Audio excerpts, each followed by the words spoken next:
ఏపీలో కూటమి ప్రభుత్వం అమలు చేస్తున్న సూపర్ 6 హామీల విజయోత్సవ సభ అనంతపురంలో మొదలైంది. ఇప్పటికే భారీ సంఖ్యలో ప్రజలు సభకు తరలివచ్చారు.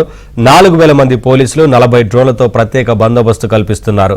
100 అడుగుల పొడవు 60 అడుగుల వెడల్పుతో ప్రధాన వేదిక ఏర్పాటు చేశారు.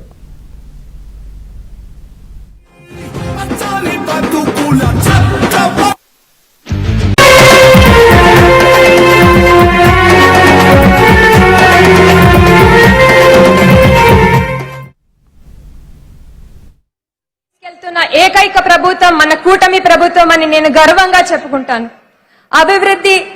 అభివృద్ధి ధ్యేయంగా, సంక్షేమమే ప్రాణంగా భావిస్తూ ప్రజలు పెట్టుకున్న నమ్మకాన్ని నిలబెట్టుకొని ఇచ్చిన ప్రతి హామీని ఒక్కొక్కటిగా చేసి ఇవాళ మనం ఇంత పెద్ద సభ అనంతపురం వేదికగా జరుపుకుంటున్నామంటే అందులో నాకు కూడా మీ అందరితో పాటు కలిసి ఈ పండుగను జరుపుకునే అవకాశం వచ్చినందుకు చాలా చాలా ఆనందంగా భావిస్తున్నాను. గత ప్రభుత్వం చేసిన ఆర్థిక విధ్వంసాలని తట్టుకొని నిలబడి మన కూటమి ప్రభుత్వం తప్ప వేరే ఏ ప్రభుత్వమో ఇన్ని సంక్షేమ కార్యక్రమాలు, అభివృద్ధి కార్యక్రమాలు చేయలేదు అని నేను గట్టిగా నమ్ముతున్నాను. నాకు ఇచ్చిన టాపిక్ వచ్చేసి మెగా డిఎస్సి.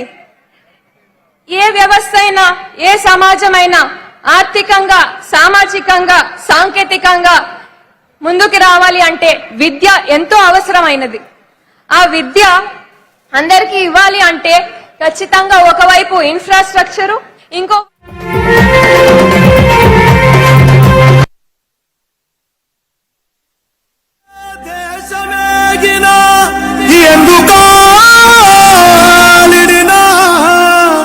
నడవరా నవ్యాంధ్ర రూపశిల్పి చంద్రన్న బాటలో నిలుపరా నీ రాష్ట్ర ఘన కీర్తి చరిత్ర పుటలో.